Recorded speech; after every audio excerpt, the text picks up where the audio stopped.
கர்த்தருடைய நாமம் மகிமைப்படுவதாக. ஆண்டவராகிய இயேசு கிறிஸ்து அந்த நாளிலே நமக்கு ஜீவனை கொடுத்து ஆயுசு நாட்களை கூட்டி கொடுத்து அவருடைய வார்த்தை கேட்கும்படியாய் தேவன் பாராட்டின அந்த மகாபெரிய கிருபைக்காய் கொடான கூடி நன்றி செலுத்துவோம்.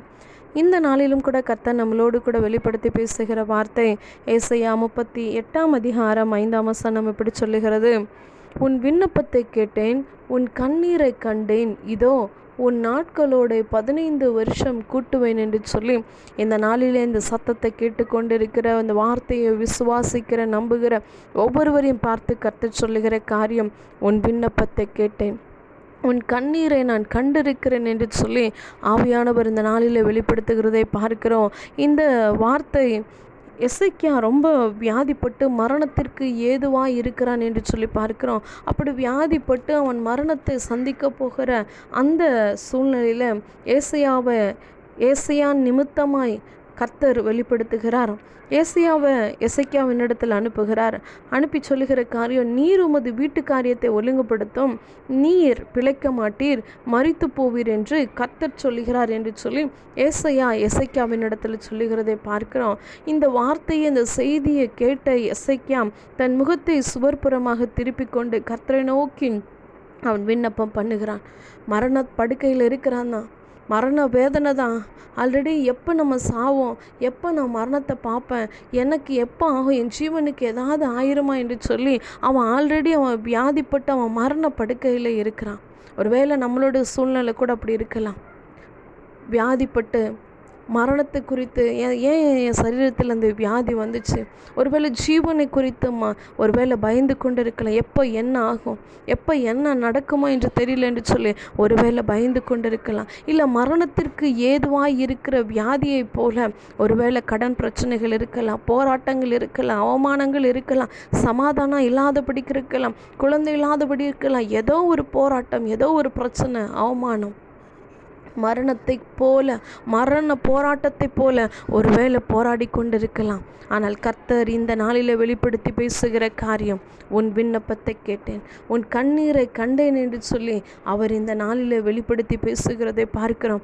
யாருக்கு என்னோட வேதனை புரியும், யார் என்னை புரிந்து கொள்வார், ஏன் என் வாழ்க்கையில் இந்த பிரச்சனை, ஏன் என் வாழ்க்கையில் இந்த போராட்டம், அவமானம், ஏன் இந்த பிரச்சனை, இந்த என் சூழ்நிலை, ஏன் மரணத்துக்கு ஏதுவாக இப்படி இருக்கிறது என்று சொல்லி ஒருவேளை போராடி கொண்டிருக்கலாம்.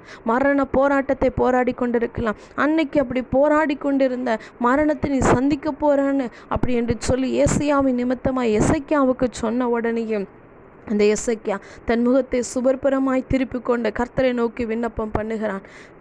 கர்த்தாவே, நான் உமக்கு முன்பாக உண்மையும் மன உத்தமாய் நடந்து உமது பார்வைக்கு நலமானதை செய்தேன் என்பதை நினைத்தருளும் என்று சொல்லி விண்ணப்பம் பண்ணி எசேக்கியா மிகவும் அழுதான் என்று சொல்லி பார்க்கிறோம்.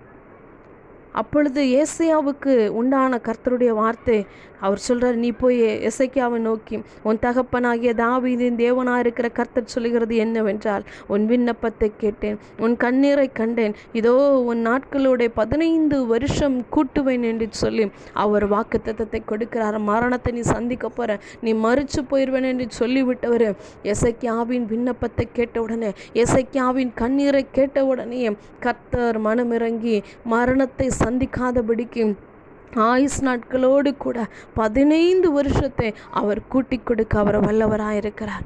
என் அன்பு சகோதரனே, சகோதரியே, ஒருவேளை நம்மளோட விண்ணப்பம் கேட்காம இருக்கலாம், நம்மளோட கண்ணீர் தெரியாமல் இருக்குது. என் விண்ணப்பம் போய் ஆண்டவர் இடத்துல, என் விண்ணப்பம் நான் ஜெபிக்கிறேன், என் ஜெபத்தை ஆண்டவர் கேட்கலையா, நான் விடுற கண்ணீர் அவருக்கு தெரியலையா, நான் அவர் பார்க்கலையா என்று சொல்லி ஒருவேளை நினைத்து கொண்டிருக்கலாம் சூழ்நிலைகளின் மத்தியில். ஆனால் கர்த்தர் அன்னைக்கு எசேக்கியாவின் ஜெபத்தை கேட்டார். எசேக்கியா ஜெபிக்கிறான், நான் உமக்கு முன்பாக உண்மையும் மன உத்தமமாய் நடந்தேன், உங்கள் பார்வைக்கு நான் நலமானதை செய்தேன் என்று சொல்லி அதை நினைத்தருளுங்க என்று சொல்லி விண்ணப்பம் பண்ணுகிறான்.